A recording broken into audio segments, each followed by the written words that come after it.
Salut la famille, aujourd'hui, petit récap de la journée, on est vendredi 15 novembre, donc le vendredi, moi le matin je vais à la salle, aujourd'hui c'était séance haut du corps, donc il y a eu du développé couché, j'ai fait quoi après? J'ai fait de la traction en focus bras, j'ai fait les triceps, j'ai fait après du curl biceps, et je crois que c'était tout pour aujourd'hui.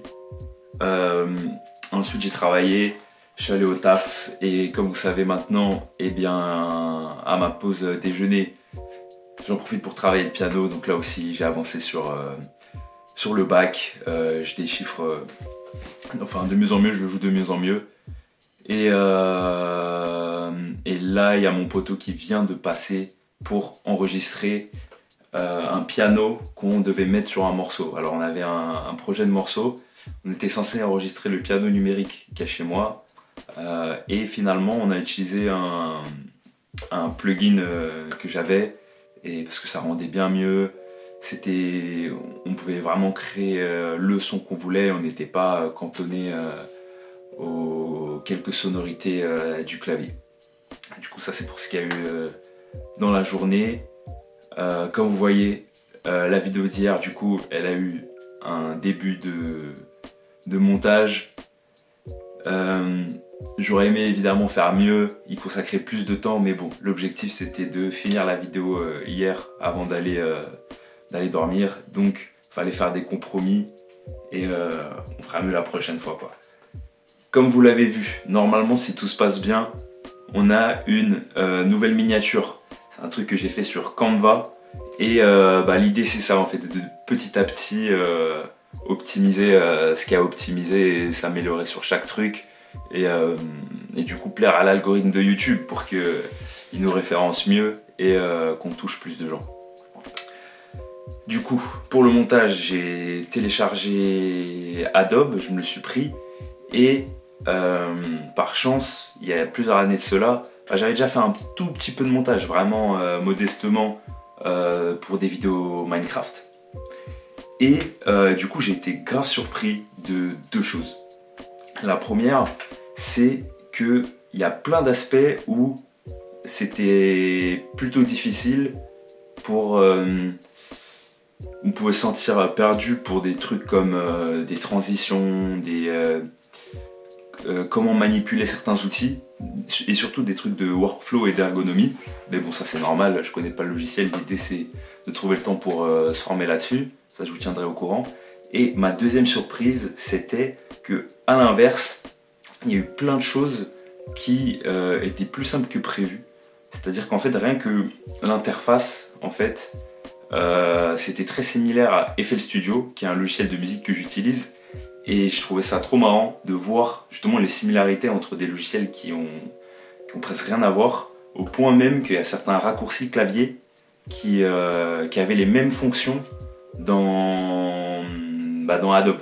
Du coup, j'ai commencé à faire des liens, je me suis fait ok, c'est quand même stylé de voir tous ces points communs en fait entre des logiciels. Et du coup, ça me fait même me dire qu'il y en a sans doute encore d'autres avec des logiciels que je connais même pas. Et ça, c'est une bonne nouvelle. Je me suis rendu compte d'un truc sur la vidéo d'hier. Donc j'étais content d'avoir fait une sorte de mini montage. C'est le son qui est horrible et du coup, il faut que je m'améliore là-dedans. Là, j'ai une piste, j'ai discuté avec ChatGPT et le projet, c'est justement de faire une sorte de mix, une master du son. Et il m'a proposé par chance un logiciel que j'ai, à savoir RX9. RX9, c'est un logiciel qui permet en fait d'enlever des... En grande partie, c'est ce qu'on appelle un denoise, c'est-à-dire qu'il va en fait enlever des bruits parasites, il va justement faire un mix, il va ce qu'on appelle compresser, c'est-à-dire réguler les sonorités pour qu'il n'y ait pas trop de décalage.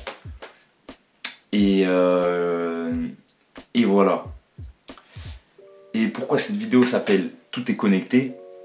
C'est parce que j'ai fait deux parallèles. Le premier entre justement les deux logiciels, donc Adobe et FL Studio, et je me suis rendu compte qu'en fait, avoir travaillé sur des logiciels de musique, finalement, ça m'aide sans le savoir dans des logiciels de montage.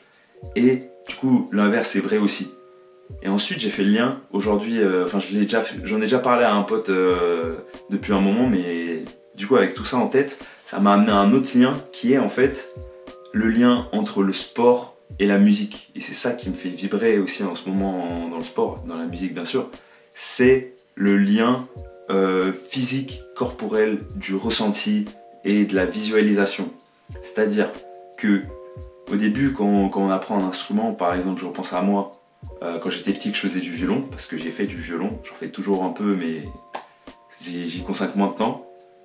Mais en fait, au début, on est concentré voilà, sur quel doigt est placé où, sur comment tenir l'archet, et on a moins le souci justement du ressenti, de la qualité sonore.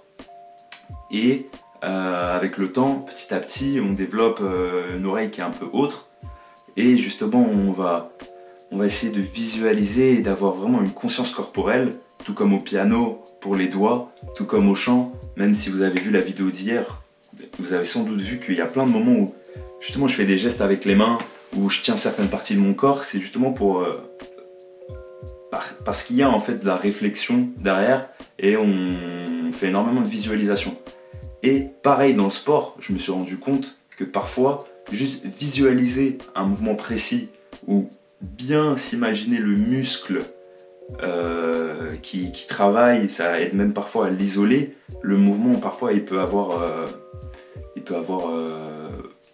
presque un rôle complètement différent en fonction de si on le fait un peu de manière brutale et spontanée ou au contraire, est-ce qu'on se concentre, est-ce qu'on visualise et qu'on se force à bien faire le bon mouvement. Et ça m'a amené aussi au fait que tout simplement, c'est la technique qui est super importante. Et ça régale. En fait, ça régale parce que je me rends compte que au-delà de la simple forme physique et de pouvoir soulever de plus en plus lourd, il y a aussi tout cet aspect technique qui a un autre pan où on peut se voir progresser. C'est-à-dire que on peut parfois justement se concentrer là-dessus et j'imagine que plus on se concentre là-dessus, plus les progrès peuvent être fulgurants. Donc c'est quelque chose qui m'a régalé, ces liens entre les différents domaines et qu'en fait tout est connecté. Et c'est pour ça aussi que j'ai essayé de retrouver une citation et je l'ai retrouvée. Je pensais que c'était à la base une citation de Léonard de Vinci, mais pas du tout. Encore une fois, j'ai demandé à ChatGPT, il m'a dit non, c'est pas du tout de Vinci. Mais je vais vous la dire quand même parce que je la trouve géniale.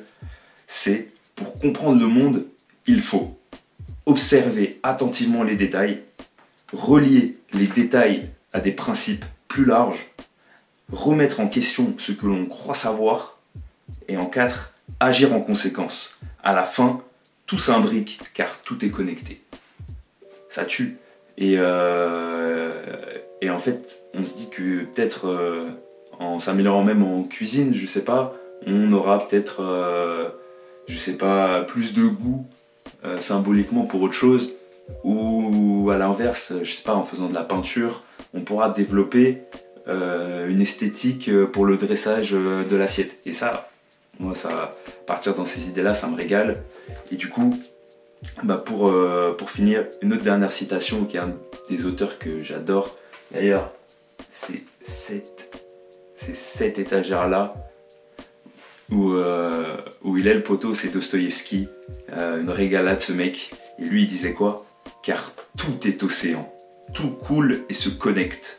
Touchez-le à un endroit et il résonne à l'autre bout du monde. Du coup voilà, petit récap. Et j'en ai profité pour partager cette petite réflexion. Et au final, on est ensemble car tout est connecté. Allez, salut!